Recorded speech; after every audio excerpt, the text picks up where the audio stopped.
کول چې ته ولې خفه یې؟ اما تاسو ولې خفه یې؟ مور به چې په څه خفه هغې به یې دې زوی ته وي. بچه زما مور وفات شوه او زما یې شوان و خفه شوم.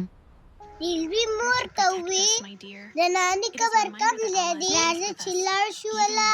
مور ورته ووې صحیح ده بچه ځه چې لاړ شو. دوی دواړه روان شو د ناني قبر له تلله. د زوی ته امی تپوس د نانی وکړو. قبر نږدې دی او بچه د مقبرې ته ورسېدله. د ناني قبر یې پکې تلاش کو. امی کې ما قبر دی د نانی. اخر قبر یې معلوم کو. دوی ورته کېناستله. د زوی اعلان سره د ګلابونو ګلدسته راوړه وه نیاله.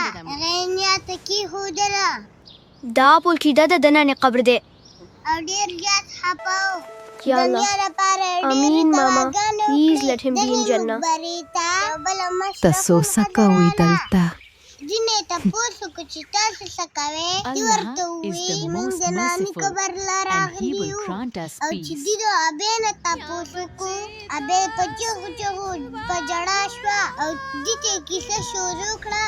د لور قبر له راغلي یم، زما ځوانه لور مړه ده. او کیسه یې ورته شروع کړه چې زما لور بیماره وه او سر به پې ګرځېدی نه شوه. خاوند یې د کار نه کور ته راغی. نو دې ښځې ته یې وویل Rapasa mala dahuraksa ghemoka. دا ښځه ډېره بې طبیعته وه، خو راپاڅېده د خاوند دپاره چې د خوراک ولته زمسبا په حکیم ډولانی. کچن ته لاړه او تیاري یې وکړو. څیزونه یې ځان سره راواخیسته. راله خاوند یې راوړو او دا هم ورسره کېناسته.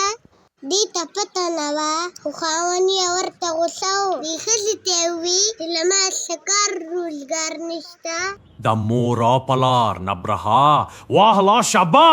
دا ښځه ډېره خفه شوه او خاوند ته یې خفه وویل کېږه ما زه د مور ته نشوم په ویلی. دې خبره پې نور هم غوسه شو او وینې شروع کړه. ښځې ورته ډېر منتونه کولو چې صبر وکړه الله به رحم وکړي، خو ده نه منله. اخر دا چې ښځې ورته ما معاف کا.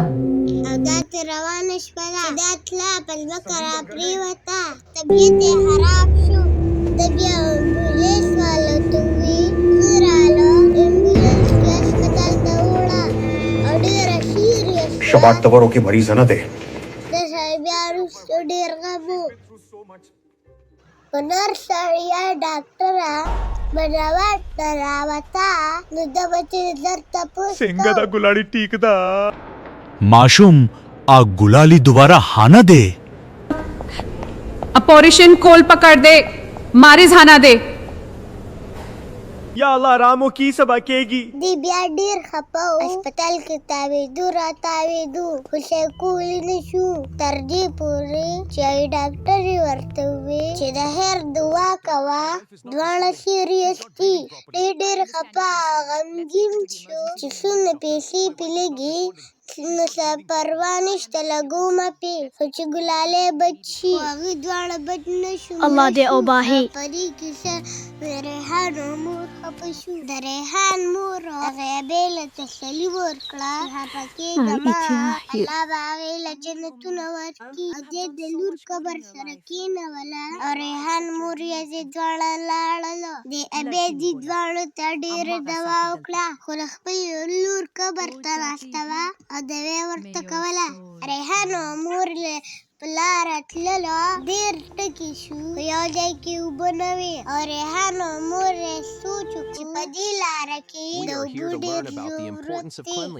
دوی بازار ته لاړله. اوبو دپاره یې ګلیزر واخیستو. هغه یې دې کس ته وویل چې دا موږ سره په ګاډي کې کېږده او ګاډي کې یې کېښوده. را روان شو. هغه ګریزر یې راوړو او لاره کې یې ولګاو او خلک پرې راجمع شو او یخې یخې اوبه ترې نڅکلې. خلک ډېر خوشحاله شو. خلک ورته په لاین کې ولاړو او اوبه یې یہی یہی اوبا دے یہی. خلک ډیر خوشاله شو. ریحان د هغه د مور شکریا ادا کړه. د ریحان مور ته ډیر دعا وکړه او د ریحان مور دې ثواب خپلې مور پسې وبخو. دوی واپس کور ته راغلو. مور زوی خبرې کولې. مور دې زوی ته بچې وویل نندیرا خوشاله شم. مور زوی دمه وکړه. نه بس یې مور کچن ته لاړه. د خوراک څیزونه یې تیارول. بسمه شروع کی تیار یې بچو کړه. په روټی. میز یې کېښود. خوراک یې کولو. زوی یې ویل خوراک ډېر مزېدار دی. چې ماړه شو په اخره کې دوا شکر وکړه. الحمدلله. دې شپه په کور کې تېره کړه. هر وخت یې بازار ته تلله. سودا یې کوله. مور دې بچو ته وویل سرسابه اهلی بچو. بچو ورته وویل مونږ به د لوبو سیزونه الو ماما. مور ورته وویل رضی بچو نن به د الله درازه څه کار کوو. دی بازار ته ورسېدله. بچو look at دی ګرځېدل. سامان یې اغوستو. وړو ځان له د لوبو کډې اغوستې او مور یې د کور سامان اغوستو. غریبانانو دپاره سیوایي څیزونه واغوسته. ګوتې د سامانونو ډکې کړې او خپل کور ته را روانه وه چې په لاره به څوک غریبانان هیله ورتللو. غریبانانو یې ټول سودا تقسیم کړه. بچو الله مو دیر دیر خوشحاله کا امین. غریبانانو We ورته must ټولو help those who have دواګانې less, even if we کولې. have so ښه much. ډېر مال یې Here, this is for تقسیم you and your کړ family. او بیا خپل کور ته راغلو. دوی ته یې بچې وویل نندیرا خوشاله شم.